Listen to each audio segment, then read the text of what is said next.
विधानसभा चुनाव को लेकर सियासी हलचलें तेज है। पहले चरण, दूसरे चरण के मतदान को लेकर उम्मीदवारों ने अपना पर्चा दाखिल कर लिया है। तो वहीं महागठबंधन में तेजस्वी यादव को सीएम का चेहरा घोषित कर दिया गया, जबकि एनडीए कह रहा है कि हम नीतीश कुमार के नेतृत्व में चुनाव लड़ रहे हैं। दोनों तरफ से धुआंधार प्रचार हो रहा है। सत्ता पक्ष और विपक्ष ने प्रचार में अपनी पूरी ताकत झोंक दी है। दिग्गज नेता चुनावी मैदान में धुआंधार प्रचार करते हुए देखे जा रहे हैं। अपने अपने प्रत्याशियों की जीत के दावे हो रहे हैं, बातें खूब हो रही हैं, नेता एक दूसरे पर वार पलटवार कर रहे हैं। और ऐसे में चुनाव की हर खबर हम आपको दिखाएंगे। सबसे पहले बड़ी खबर के साथ शुरुआत करने जा रहे हैं। लालू प्रसाद को घेरने पहुंचे बीजेपी नेता और लालू प्रसाद के मॉल की जमीन पर पहुंचे। पटना के गोला रोड पर मॉल की जमीन है और देखिए वहीं पर बताया जा रहा है कि बीजेपी के नेता पहुंचे हैं लालू प्रसाद की जमीन को लेकर। ये पूरा मामला लालू प्रसाद के मॉल की जमीन पर बीजेपी के नेता पहुंचे और बताया जा रहा है कि पटना के गोला रोड पर ये जमीन स्थित है, जहां पर बीजेपी के नेता पहुंचे हैं, जिनकी तस्वीरें आप देख रहे हैं। कई प्रवक्ता वहां पर पहुंचे हुए हैं बीजेपी के, और इसी जमीन को ईडी ने जब्त किया था और विरोध किया जा रहा है बीजेपी की तरफ से। एक साथ बीजेपी के कई प्रवक्ता भी पहुंच चुके हैं। शैलेंद्र ज्यादा जानकारी के साथ जुड़ चुके हैं। शैलेंद्र, लालू प्रसाद की जमीन पर पहुंचा गया है, क्या कोशिश मैसेज देने की बीजेपी की है और क्या स्थिति इस वक्त वहां पर दिख रही है? बिल्कुल, देखिए हम दर्शकों को दिखा दे तस्वीर। गोला रोड स्थित जो लालू प्रसाद यादव के मॉल की जमीन है, जिस जमीन को लेकर के लालू प्रसाद यादव और उनके परिवार की फजीहत हुई, उस जगह पर जब तेजस्वी यादव के द्वारा भ्रष्टाचार की बात कही गई, उसके बाद बीजेपी के जो प्रवक्ता हैं, जो बड़े चेहरे हैं, राष्ट्रीय प्रवक्ता और प्रदेश के प्रवक्ता, वो तमाम लोग यहाँ पर एक साथ बड़ी संख्या में पहुंचे हैं और यह बता रहे हैं कि आखिर यह जमीन क्या है। यदि तेजस्वी यादव भ्रष्टाचार की बात करते हैं तो यह जमीन क्या कहता है? अजय लोग, प्रत्यक्ष को प्रमाण की जरूरत नहीं होती है। 3.5 एकड़ बिहार के लोग समझते होंगे, 3.5 एकड़ में होते हैं 112 कट्ठा, और एक कट्ठा यहाँ पे 3 करोड़ का है। 350 करोड़ की जमीन मिला कितने में? 0। बदले में क्या दिया? भारत सरकार रेलवे की 2 होटल दो, जमीन लो, नौकरी दो, जमीन लो, और तो और इस जमीन पे जिसको कॉन्ट्रैक्टर दिया था, इस जमीन में एक और घोटाला हुआ था। इस जमीन की मिट्टी जो भरने का, जो जमीन का लेवल उठाने का काम था, वो मिट्टी संजय गांधी उद्यान से निकाल के लाई जा रही थी। क्यों? क्योंकि उस वक्त उप मुख्यमंत्री तेजस्वी यादव थे। माले महाराज का मिर्जा खेले होली। सरकार की मिट्टी, सरकार की जमीन, माल लालू परिवार के पास। और जो कॉन्ट्रैक्टर काम कर रहा था उसका भुगतान अभी तक हो रहा है। वैसे by the way Abu Dojana जी हैं, सुरसंड से टिकट दिया है उनको, पैसा उनका पूरा पेमेंट नहीं हुआ था, तो उस पैसा को एडजस्ट करने के लिए टिकट ले लो। अरे भ्रष्टाचारी परिवार, टोटल भ्रष्टाचार में लिप्त ऊपर से नीचे तक। और इस जमीन का एक रास्ता और है, इस जमीन से निकलिएगा तो आप रोड पे नहीं आइएगा। इस जमीन से जो भी निकलेगा वो तिहाड़ जाएगा। तो लालू तो खाली बेऊर और होटवार में थे, ये तिहाड़ पहुंचेंगे महाशय, पक्का है ये। नीरज जी, सुशील कुमार मोदी ने इस जमीन का एक तरीके से खुलासा किया था और उसके बाद कार्रवाई हुई और मामला अभी न्यायालय में। लेकिन परसों तेजस्वी यादव जी ने कहा कि भ्रष्टाचार की परीक्षाएं भी उन्हें छू नहीं सकती। तो चोर के बेटा, जो कि सबसे बड़े चोर हैं, चोर का बेटा तो चोर ही होगा ना, उनको बताना चाहिए कि ये किस चीज की परीक्षा है साहब। अगर उनको इतना ही भ्रष्टाचार से नफरत है तो जा करके वो आत्मसमर्पण करें, सरेंडर करें। कहाँ से जमीन लाए थे, किस घोटाले के बदले उनको बताना चाहिए कि बदले में कौन से होटल की उन्होंने डील की थी। दरअसल ये परिवार बिहार का सबसे भ्रष्टाचारी परिवार है। इस परिवार के कारण बिहार कलंकित हुआ है, बिहार बदनाम हुआ है। कोर्ट ने बिहार को इसी परिवार के कारण से जंगल राज कहा, और यही सभी के जंगल राज का नमूना है कि सिर्फ लूट करो, अत्याचार करो, हत्या करो, नरसंहार कराओ, यही काम ये बिहार इस परिवार ने कराया है। इसलिए बिहार की जनता इस परिवार को राजनीति से यहाँ से उखाड़ फेंकेगी। गुरु प्रकाश जी, बीच चुनाव में ये मॉल की जमीन कैसे याद आ गई आप लोग? नहीं, देखिए, दोहरे मापदंडों की पराकाष्ठा होती है, सीमा होती है। 13 अक्टूबर को चार्जेस फ्रेम हुए थे, बीच चुनाव की बात नहीं है। ये चुनाव से जोड़ करके मत देखिए आप लोग। 13 अक्टूबर को दिल्ली के राउस एवेन्यू कोर्ट में स्पष्ट कहा गया है, चार्जेस फ्रेम हो गए हैं। IRCTC स्कैम में भारतीय रेलवे के 2 प्रॉपर्टी की एवज में लिया गया है। और परसों तेजस्वी यादव किस मुंह से कह रहे थे? क्या आपके पास नैतिक अधिकार है? कैसे बोल रहे थे आप? भ्रष्टाचार की परछाई भी नहीं पड़ेगी, zero tolerance for corruption, zero capacity for you to speak. कोई आधार नहीं आपके पास बोलने का। ये देखिए, और मुझे शर्म आती है बड़ा दुर्भाग्य होता है कि ये लोग जननायक कर्पूरी ठाकुर जी के विरासत के नाम पे राजनीति करते हैं। जननायक कर्पूरी ठाकुर जी वो शख्स हैं, वो शख्सियत हैं जिन्होंने ईमानदारी और सादगी की मिसाल पेश की। दो कुर्ता में महीनों काट देते थे, और ये देखिए आप, पटना का गोला रोड, पटना का बेली रोड, 350 करोड़, और इससे 52 प्रॉपर्टी है। 52 ऐसे संपत्ति लालू परिवार के नाम पे है। शर्म आनी चाहिए आपको, और आगे से जीरो टॉलरेंस और करप्शन अपने मुंह से बोलिए तक नहीं आप। क्या आप लोग सभी 52 प्रॉपर्टी पर इसी तरीके से जाएंगे? तेजस्वी जी ने कल कहा था कि मेरी परछाई भी गलत करेगी तो मैं उस पर एक्शन लूंगा। तो पापा के पाप से जमा किया हुआ प्लॉट का क्या करेंगे, पहले इस पर तय कर लें कि पापा ने जो पाप से प्लॉट जमा किया था, जो सरकारी संपत्ति दे करके जो संपत्ति अर्जन किया था, भू अर्जन किया था और जमींदार बने थे, इस जमीन का वो क्या करेंगे। पहले उनका अगर जमीन जिंदा है तो ये तमाम जो इस तरह के भूखंड, जो 53-57 प्रॉपर्टी है, 152 प्रॉपर्टी है, जो फ्लैट है, जो तमाम धन दौलत जमा किया है, जो नौकरी के नाम पर जमीन ली है, जो हायर सिटी से घोटाला किया है, इस घोटालों के घटाटोप अंधेरे से निकलने के लिए इन संपत्तियों को दे दे सरकार को, ताकि इस पर दलित छात्र। गठबंधन तेजस्वी यादव को नायक बता रहे हैं और आप लोग भ्रष्टाचार की बात कर रहे हैं। इसको देख के आपको लगता नहीं कि उनको नायक नहीं, खलनायक का दर्जा मिलना चाहिए। जिस तरह से उन्होंने देश को, बिहार को लूटा है, लूटा क्या मतलब कि चारा चोर, जमीन चोर, क्या कहें, हर चीज में उनके साथ चोर लगाना जरूरी है। तभी लोगों को पता चलेगा कि ये कौन से लोग हैं, और सत्ता इनके हाथ में अगर गई तो ये क्या करेंगे, किस तरह से चारा चोरी करते हैं, जमीन चोरी करते हैं, लोगों को लूटते हैं। ऐसे में तो चुल्लू भर पानी नहीं, इस पानी में उनको डूब मरना चाहिए लालू परिवार को। जिस तरह से उन्होंने देश की जनता को लूटा है, बिहार की जनता को लूटा है, बिहार की जनता को मूर्ख बनाया एक तरह से कहा जाए तो बिल्कुल देखिए, बड़ा हमला है बीजेपी का लालू प्रसाद यादव और उनके परिवार पर, और जो मॉल की जमीन है वो इस जमीन पर बीजेपी के नेता पहुंचे हैं। जब इस मॉल का मामला सामने आया था काफी परेशानी हुई थी। मामला न्यायालय में है, और जो भ्रष्टाचार के लालू परिवार पर जो आरोप लगे उसमें एक बड़ा सबूत भी कहीं न कहीं ये है। और जिस तरीके से तेजस्वी यादव ने भ्रष्टाचार की बात कही, उसके बाद बीजेपी के नेता सड़क पर उतरकर लालू प्रसाद यादव की उन संपत्तियों को दिखा रहे हैं जिन संपत्तियों पर भ्रष्टाचार के आरोप लगे और उस पर कार्रवाई चल रही है। बिल्कुल शैलेंद्र, आप बने रहिए हमारे साथ। ये पूरा मामला क्या है, जिस जमीन की बात हो रही है, जिसको लेकर बीजेपी के प्रवक्ता और नेता इस वक्त विरोध कर रहे हैं, वो पूरा मामला क्या है, अपने दर्शकों को एक बार समझा देते हैं। देखिए, जमीन के विवाद को आप समझ लीजिए। लालू प्रसाद के रेल मंत्री रहते घोटाला 2004 से 2009 के बीच हुआ। IRCTC होटल के टेंडर में धांधली की गई। रांचीपुरी में 2 BNR होटल का ये मामला है। ये आपको समझा रहे हैं पूरा विवाद, और देखिए कैसे ये पूरा घोटाला किया गया था वो हम आपके सामने रख रहे हैं। रख रखाव के लिए IRCTC को पट्टा दिया गया, पट्टा देने में भ्रष्टाचार का आरोप लगा। CBI जांच में सत्ता के दुरुपयोग का खुलासा किया गया, और इसके साथ ही आपको बता दें कि CBI ने जो जांच की उसमें माना गया कि अपनी सत्ता का, अपनी पावर का दुरुपयोग किया गया। लालू फैमिली की तरफ से सुजाता होटल्स के मालिक को फायदा पहुंचाने की कोशिश की गई। इसके अलावा देखिए, फर्म के मालिक विनय और विजय कोचर, जिनको फायदा पहुंचाने की कोशिश की गई थी, और पटना में 3 एकड़ बेशकीमती जमीन देने का आरोप लगा था। सर्किल रेट से कम कीमत पर जमीन दी गई थी। डिलाइट मार्केटिंग लिमिटेड के जरिए जमीन दी गई, ये बात भी सामने आई। बाद में लारा प्रोजेक्ट्स LLP के द्वारा अधिग्रहित की गई, और लारा प्रोजेक्ट्स के मालिक हैं राबड़ी और तेजस्वी, और ये पूरा विवाद है। और देखिए, इसी विवाद का जिक्र लगातार बीजेपी की तरफ से, NDA के तमाम बड़े नेताओं की तरफ से चुनाव प्रचार के दौरान लगातार किया जा रहा है, और याद दिलाया जा रहा है कि तेजस्वी चाहे जितने भी बड़े वादे और दावे कर ले, सच्चाई और जमीनी हकीकत बहुत अलग है। शैलेंद्र, जैसा कि लगातार बता रहे थे, और ये पूरा मामला, और बीजेपी की तरफ से जो प्रवक्ता और नेता हैं वो भी कह रहे हैं कि इन मामलों को याद दिलाना बहुत जरूरी है और जनता को आगाह करना बहुत जरूरी है।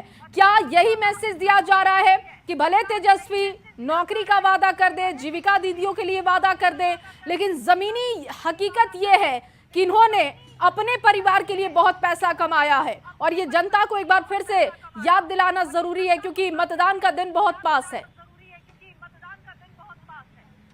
बिल्कुल देखिए, बीच चुनाव में बीजेपी के द्वारा इस जमीन की याद दिलाई जा रही है, जो जमीन पर भ्रष्टाचार के आरोप लगे। लालू प्रसाद यादव पर इस जमीन को लेकर के यहाँ पर आरोप लगाया गया था, और देखिए ईडी के द्वारा जो नोटिस इस जमीन पर चिपकाया गया था, जो नोटिस बोर्ड यहाँ पर टांगा गया था, उसमें पूरी कहानी लिखी है। और इसी कहानी को बताने के लिए यहाँ पर बिहार भाजपा के जो नेता हैं वो बड़ी संख्या में पहुंचे हैं और बता रहे हैं कि किस तरीके से जो भ्रष्टाचार किया गया, IRCTC घोटाला हुआ। इसके अलावा बीजेपी ने यह भी तय किया है कि लालू प्रसाद यादव से जुड़े जितने भी इस तरीके के प्रॉपर्टी हैं, जिन प्रॉपर्टियों पर आरोप हैं भ्रष्टाचार के, उन सभी प्रॉपर्टी पर भाजपा के नेता जाएंगे और बताएंगे कि वाकई ये किस तरीके से कितना बड़ा एक भ्रष्टाचार का मामला है।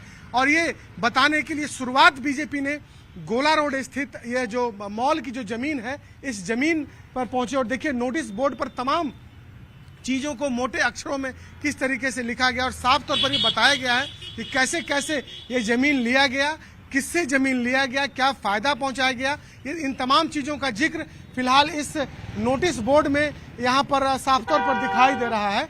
और ये बताने की बीजेपी के द्वारा कोशिश भी की जा रही है कि एक भ्रष्टाचार का एक बड़ा प्रतीक है। स्वर्गीय सुशील कुमार मोदी जो बीजेपी के बड़े नेता थे, उन्होंने कहीं न कहीं इसका खुलासा किया था और उस खुलासे के बाद ईडी ने कार्रवाई की, मामला न्यायालय तक अभी पहुंचा है। शैलेंद्र, और देखिए कल बीजेपी प्रधानमंत्री के द्वारा अमित शाह हो, तमाम बड़े नेताओं ने चुनाव प्रचार के दौरान इसका जिक्र भी किया था कि किस तरीके के बड़े घोटाले इस परिवार ने किया और सिर्फ अपने परिवार के लिए काम किया गया। लेकिन चुनावी मौसम है तो जाहिर तौर पर जब सवाल किए जाते हैं तो बहुत जल्दी विपक्ष की तरफ से जवाब भी दिए जाते हैं। बीजेपी के इस तरीके के प्रदर्शन पर अभी तक कोई रिएक्शन आरजेडी का या महागठबंधन के किसी दल का? देखिए जाहिर सी बात है कि रिएक्शन आना ही है और बीजेपी पर भी कहीं ना कहीं हमले होंगे।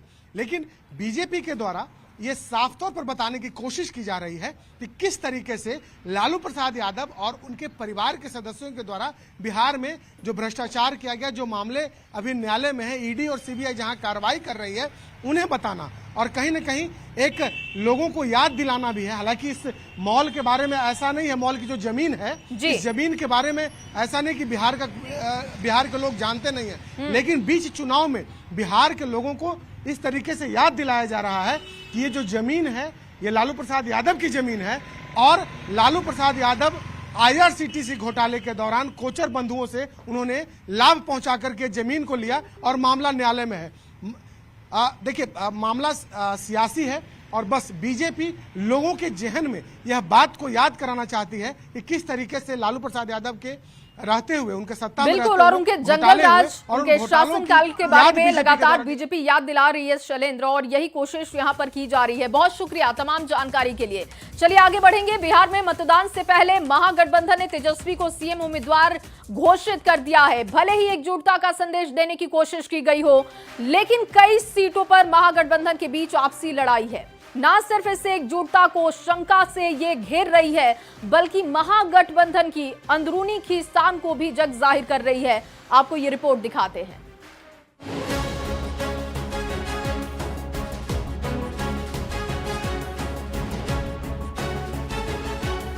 बिहार विधानसभा चुनाव इस बार ऐतिहासिक साबित होने जा रहा है। लंबी खींचतान के बाद महागठबंधन के नेताओं ने एक मंच पर आकर एकजुटता और मजबूती का संदेश तो दिया, लेकिन कई सीटों पर महागठबंधन के दो उम्मीदवारों की आपसी लड़ाई ने गठबंधन की मजबूती की कलई खोल कर रख दी है। ऐसी ही एक सीट है जमुई जिले की सिकंदरा विधानसभा, जहां कांग्रेस के टिकट पर विनोद चौधरी चुनावी मैदान में ताल ठोक रहे हैं, तो दूसरी तरफ आरजेडी के टिकट पर पूर्व विधानसभा अध्यक्ष उदय नारायण चौधरी चुनाव लड़ रहे हैं। जमुई जिले के सिकंदरा सीट पर भी ऐसे ही हालात हैं, जहां आरजेडी से उदय नारायण चौधरी तो कांग्रेस से विनोद चौधरी चुनावी मैदान में है। कांग्रेस प्रत्याशी विनोद चौधरी का कहना है कि उदय नारायण चौधरी बाहरी हैं, जबकि वहीं उदय नारायण चौधरी का कहना है कि तेजस्वी यादव ने उन्हें उम्मीदवार बना है। अब चुनाव प्रचार में जुटे दोनों दलों के उम्मीदवार जनता के बीच खुद को महागठबंधन का असली प्रत्याशी साबित करने में जुटे हैं। अब बाकी लोग को तो मैं नहीं जानता हूं, लेकिन महाबली का बाहुबली मैं ही हूं, विनोद चौधरी ही है। आप चौधरी कहां? मुझे नहीं पता कौन उदय नारायण चौधरी है। मैं कांग्रेस को जानता ही नहीं हूं कि कोई उम्मीदवार है। नहीं है। वो जो फाइनल लिस्ट आया है भाई, उसमें है, कागजी है। महागठबंधन के दो उम्मीदवारों की आपसी लड़ाई ने एनडीए उम्मीदवार को तंज कसने का मौका दे दिया। अब उनके नेता अगर प्रेस कॉन्फ्रेंस करके बताना चाहते हैं, दिखाना चाहते हैं, तो वो दिखा रहे हैं। क्षेत्र में जनता समझ रही है कि उनकी एकता कितनी मजबूत है और वो कितने फेल हैं, ये सबूत के तौर पर देख रहे हैं लोग। मंच पर महागठबंधन की एकता और जमीन पर आपसी लड़ाई ने जनता के बीच कंफ्यूजन की स्थिति पैदा कर दी है। ऐसे में किससे फायदा होगा और किससे नुकसान, ये तो चुनावी नतीजों से ही साफ हो पाएगा। जमुई से न्यूज़ 18 के लिए केसी कुंदन की रिपोर्ट।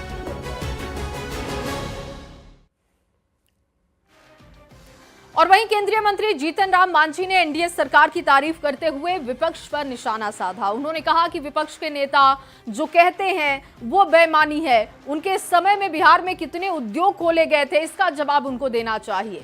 बिहार की जनता उनके कारनामों को समझती है। एनडीए की सरकार काम कर रही है और इससे बेहतर काम कोई नहीं कर सकता। उनका पूरा बयान आपको सुनवाते हैं। हम जानते हैं कि वो लाठी में तेल पिलाओ और लाठी भजाओ की बात करते थे, चारवाहा विद्यालय की बात करते थे।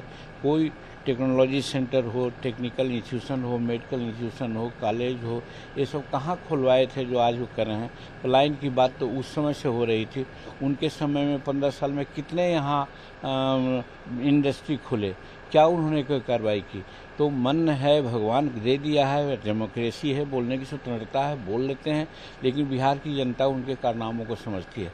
जो कुछ किया जा रहा है नरेंद्र मोदी जी के द्वारा किया जा रहा है, नीतीश जी के द्वारा किया जा रहा है, एनडीए की सरकार कर रही है और ये जो कर रही है इससे बेहतर कोई काम नहीं कर सकता है।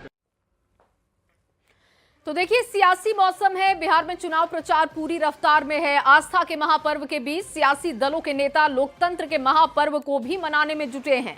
कहीं जनसभा हो रही है तो कहीं जुबानी जंग छिड़ी हुई है। सोशल मीडिया को भी हथियार के तौर पर इस्तेमाल किया जा रहा है, तो पोस्टर के जरिए भी वोटर को लुभाने की कोशिश हो रही है। और इसी कड़ी में आरजेडी की ओर से पटना में एक पोस्टर लगाया गया जिसमें तेजस्वी यादव को नायक बताया गया है। ये पोस्टर आप देख रहे हैं, बिहार का नायक तेजस्वी यादव को बताया जा रहा है। तो महागठबंधन ने जैसे ही ये साफ कर दिया कि बिहार में महागठबंधन के मुख्यमंत्री का चेहरा तेजस्वी यादव होंगे, पटना में कई सारे ऐसे पोस्टर लगाए गए हैं जिसमें तेजस्वी यादव को नायक बताया गया है। इस वक्त हम आपको आरजेडी दफ्तर के बाहर की तस्वीर दिखा रहे हैं। तेजस्वी यादव का मुस्कुराता चेहरा और उनके टी शर्ट पे आरजेडी का चुनाव चिन्ह लालटेन और जो ठीक नीचे लिखा हुआ है नायक NAYAK और तेजस्वी यादव के अलग अलग तस्वीर जो प्रचार करते हुए लोगों का अभिवादन करते हुए वसीम नैयर अंसारी हैं, संयोजक अंसारी महापंचायत, उन्होंने ये पोस्टर लगाया है। और ऐसे ही तस्वीर हम आपको एक और भी दिखा रहे हैं। ठीक आरजेडी दफ्तर के बाहर ये तस्वीर लगी हुई है जिसमें तेजस्वी यादव को नायक बताया गया है। जाहिर तौर पे तेजस्वी यादव महागठबंधन के सबसे बड़े चेहरे के तौर पे उभर कर सामने आए हैं और तेजस्वी यादव महागठबंधन के मुख्यमंत्री के उम्मीदवार भी हैं और जाहिर तौर पे पूरा महागठबंधन अब इनके पीछे मजबूती से खड़ा है और शायद यही मैसेज देने के लिए महागठबंधन के जो समर्थक हैं वो तेजस्वी यादव को नायक बता रहे हैं। एक और तस्वीर हम आपको दिखा रहे हैं, तेजस्वी यादव की तस्वीर और लालू यादव और राबड़ी देवी की तस्वीर और वसीम नैयर अंसारी का मिलन समारोह का भी एक पोस्टर लगाया गया है। तो ये तस्वीर है, ये तस्वीर बताने के लिए काफ़ी है कि तेजस्वी यादव महागठबंधन के न सिर्फ सबसे बड़े चेहरे हैं, मुख्यमंत्री के चेहरे हैं, बल्कि महागठबंधन के लिए वो किसी नायक से कम नहीं। जाहिर तौर पे चुनावी साल है, अब बस कुछ ही दिन बचे हैं और तेजस्वी यादव और दूसरी तरफ नीतीश कुमार के बीच में एनडीए के जो चेहरे बताए जा रहे हैं उनके बीच में लड़ाई है। अब देखना दिलचस्प होगा कि किस नायक को बिहार की जनता ताज पहनाती है और किसे झटका लगता है। लेकिन इतना तय है कि महागठबंधन ने अपने नायक को तय कर लिया है, जिसकी तस्वीर इस वक्त हम आपको आरजेडी दफ्तर के बाहर के दिखा रहे हैं। आनंद अमृतराज, न्यूज़ 18 नेटवर्क, पटना। और चलिए इसी रिपोर्ट के साथ इस बुलेटिन में बस इतना ही। आप बने रहिए न्यूज़ 18 बिहार झारखंड के साथ।